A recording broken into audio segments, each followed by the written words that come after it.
Welcome back. Well, as food prices continue to get higher and higher for you and your family, there are important questions to ask about what kind of winter wheat harvest we can expect and what farmers will actually be planting. So there's some estimates, just as an example, global wheat production could be down by around 1% this year. That doesn't sound like a lot, but it's actually a massive amount. This is all because of, or mostly because of Russia's invasion of Ukraine. At the same time, you're paying, well, a much higher price for things like sunflower oil, which nearly doubled at one point this year. If you're a farmer, yes, today, the year, you get back into sunflower oil, back into wheat. Wandisile Sihlobo, Chief Economist at the Agricultural Business Chamber of Commerce. Wandisile, good afternoon to you. At this stage, what kind of projections are we looking at? What are our farmers going to be planting this winter season? We have a fairly good numbers, Stephen, for this season in our summer crops in South Africa. We're looking at a roughly 6% year-on-year increase if you take everything together.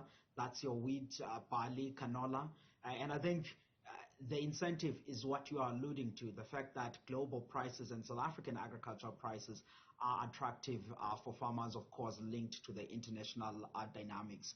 But I think the good rains that we have received for much of the country have improved soil moisture, and that's an added incentive for farmers to increase their planting. So from a supply perspective, we are looking relatively well, at least promising.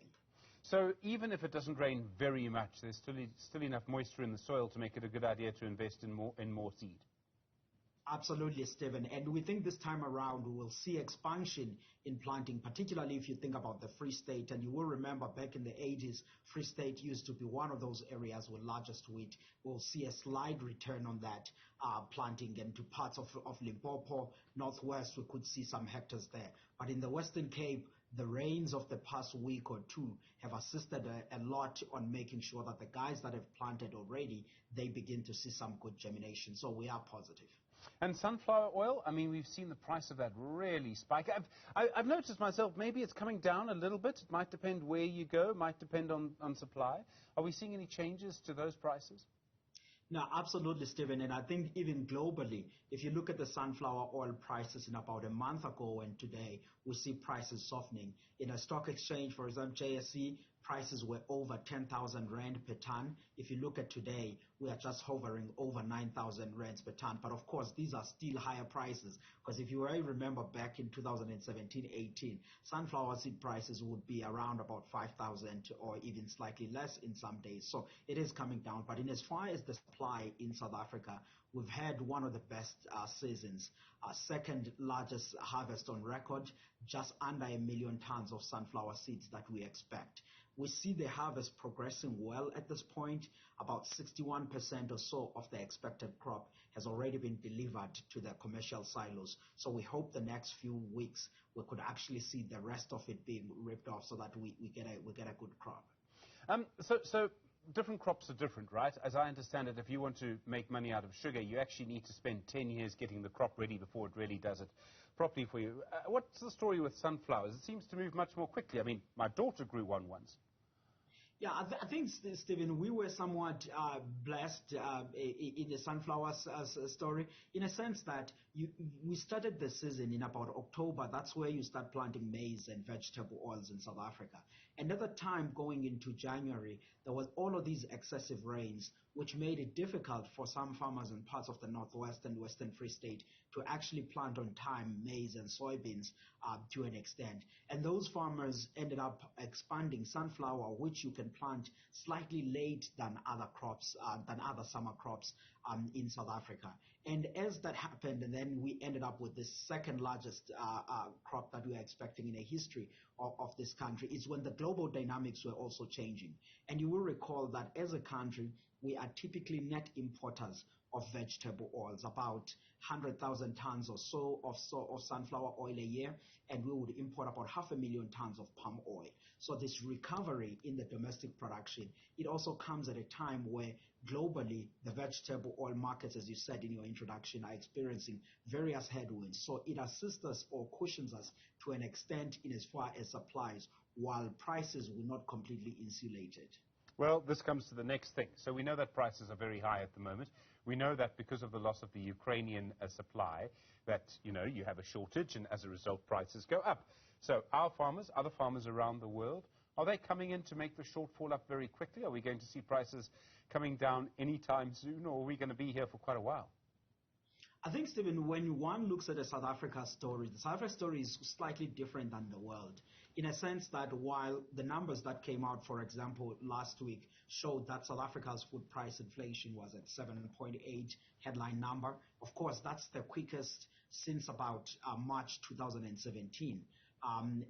But if you dissect that basket, at least for the next few months, we see a situation where fruits and vegetable prices will likely soften and meet to a certain extent, while grain-related products and vegetable oils could remain elevated for some time. And of course, that will be linked to the international dynamics. Globally, we don't expect prices to come down significantly. If anything, we can expect prices to be sideways. And I think you alluded to that point at the start of this introduction about the expected decline in global wheat production. Those are some of the key factors that will sustain prices at higher levels. But at least the point that we are starting to see on data is that prices are no longer increasing significantly further, but rather moving sideways at these elevated levels. And the fact that it's not a complete basket, but certain products.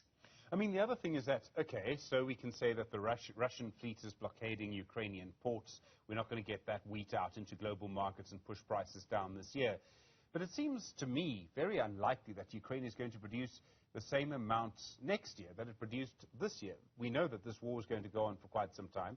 That means that nearly said oil prices, Wandile, that's a conversation in a few minutes. But that means that food prices are going to stay high for quite a while. I mean, in other words, the world has lost this production probably for the next 2 years. That's going to have an impact for a long time. Yeah, Stephen, I would even think that you are being generous when you say 2 years. I'm looking at a situation where the next 3 years or so, there's the 3 to 5 years, there's a disruption in that Black Sea area. But I think the other way of looking into this, Stephen, is the fact that some countries are beginning now to increase production in their own areas. I mean, if you look at the likes of Australia, you look in parts of the African continent, in parts of the EU, South America, the US, people are speaking about saying how do they expand production so that at least they cover up the shortfalls that may be erupting as because of the Black Sea. Of course, for the next seasons, folks are unable to do that because it's a quick reaction. But I'm thinking 2 years down the line, what you will see is a production shifts, particularly in areas that can be able to accommodate some of these crops. And Stephen, we go back to the classic thing where we say the cure for higher prices is higher prices because it stimulates production, and that's what we expect to see, at least in a 2-year period or so in the global markets. You sound like a Reserve Bank Governor, Wandile. I do want to ask a little bit about our farmers. Now, they're going to produce stuff that they can produce at a relatively low price. So their input price has changed a little bit because electricity prices are so high, fuel prices are so high. But I would think this is probably a pretty good time to be a South African farmer. It would be a good time, Stephen, to be a South African farmer, but the reality which our guys face, Stephen, as you know better, is the fact that we import about 80% of our annual fertilizer consumption, and we are importing about 98% of our agrochemicals, as well as the fuel. And if you look at just all of those, take, for example, in grain farming, fertilizer alone makes up about 35% of your production cost. Fuel makes up about 13% of your production cost. So all those rising by some have doubled if you look at the fertilizer prices now and in 2017. So that has added a lot of cost pressures to the guys. But what has assisted them to an extent is also the fact that this has been a period where the yields have been large, rainfall has been on our side, and prices, of course, then elevated. To an extent, they've been able to manage and cope with the situation, which is why even today, with those higher input costs, guys are still indicating that they will be expanding the area planting. They are somewhat getting better at managing some of these costs, but there are pressures that are there in the system, but they are continuing, which is a positive thing. Wandisile Sihlobo, thank you, Chief Economist at the Agricultural Business Chamber of South Africa. Really appreciate the time. Lots to talk about with food prices, Wandisile. I'm sure we'll be inviting you back on in the near future.